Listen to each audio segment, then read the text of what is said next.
ત્યારના જે બધા યુવાનો એમ વિચારતા હોય ને કે અમારે ગળપણમાં કોઈની જરૂર નહીં પડે, ભાઈ આવા દો એટલે ખબર પડશે કે કોની જરૂર પડશે ને કોની નહીં પડે. વૃદ્ધાવસ્થા કાળ કન્યા નારદજી સાથે લગ્ન કરવા ઈચ્છે છે એટલે નારદજી કહે ભાઈ મને તું બ્રહ્મચારી જ રહેવા દે, તું જા પૃથ્વીલોક પર. પુરંજન નામનો એક વ્યક્તિ જેને લગ્ન કરવાની બહુ લાલસા છે, જા એને જઈને પરણ, એના સાથે લગ્ન કર. એટલે કાળ કન્યા આવીને પુરંજનના આખા નગરને વરી જાય એટલે વૃદ્ધાવસ્થા આવે.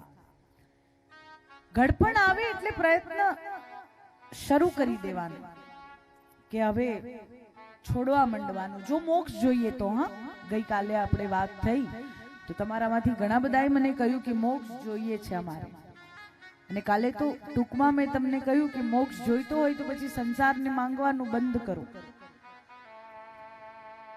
મુક્તિ એ શું છે? જીવતા થાય એ મુક્તિ છે. તમે જીવિત છો ને એ જ સમયે તમને દરેકે દરેક વસ્તુ પ્રત્યે, સંસાર પ્રત્યે તમારું મન ઉપરામ થઈ ગયું છે. તમારા હૃદયમાંથી દરેકે દરેક પ્રકારના મોહ શાંત થઈ ગયા છે. આ મન સ્વાભાવિક ભજનમાં લાગે. આમ જબરજસ્તી આપણે ભજન કરીએ તો બરાબર, આપણે કરીએ બેસીને પ્રયત્નપૂર્વક, પરંતુ વૃદ્ધાવસ્થા કેવી હોવી જોઈએ કે આપણને એક પછી એક આશ્રમ કયા છે કે પહેલા બ્રહ્મચર્ય આશ્રમ, પછી ગૃહસ્થાશ્રમ, પછી વાનપ્રસ્થાશ્રમ, પછી સંન્યાસાશ્રમ.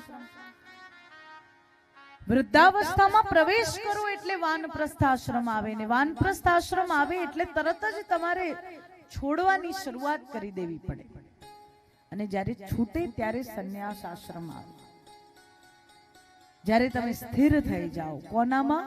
પરમાત્મામાં સ્થિર થાઓ, પ્રભુની ભક્તિમાં સ્થિર થાઓ, શ્રવણમાં સ્થિર થાઓ. અત્યારે તો સાંભળતા સાંભળતા મનુકાકા ક્યાંય જતા રહેતા હોય, ઘડિયાળ દેખાય ને વળી પાછી કઈક સુગંધ આવે, વળી પાછી કઈક કમર બોલાવે કે કઈક ઘૂંટણ બોલાવે કે કઈક ફોન બોલાવે. ભક્તિમાં તો બહુ ઝંઝટો બધી બહુ આવે, ભક્તિ કરવા બેસીએ ને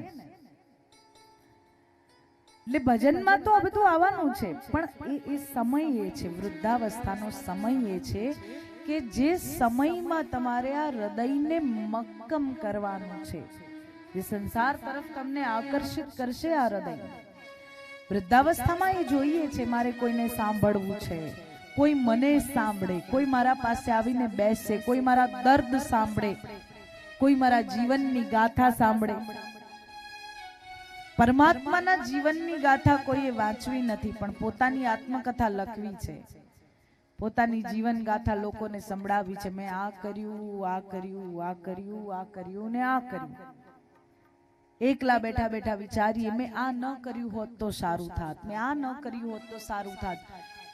પણ આપણે આપણી ઈચ્છાથી ક્યાં કરીએ છીએ?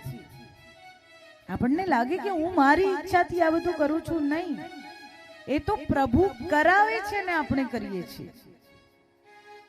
ભગવાને તો ભજન કરવા માટે આ સંસારની રચના કરીને, એટલે જ સંસારની શરૂઆતમાં એમ નંદી મહારાજને મોકલ્યા, કહ્યું કે જાઓ ભાઈ જઈને કહેજો કે 3 વાર ભજન કરવાનું ને 1 વાર ભોજન. પણ નંદી મહારાજે ભૂલ કરી, તો ભૂલ પણ તો પરમાત્માની ઈચ્છાથી જ કરી હશે. ભગવાન કહેશે રહેવા દો ને ભાઈ, આ એક જ વાર મને યાદ કરે સારું. કેમ કે પ્રભુને પ્રભુ માટે યાદ નથી કરતા. પ્રભુને યાદ પણ કરીએ છીએ ને તોય સંસારની કામનાથી, કંઈક માંગવા માટે, કંઈક પ્રાપ્ત કરવા માટે. ભગવાનને નિષ્કામતાથી યાદ કરો.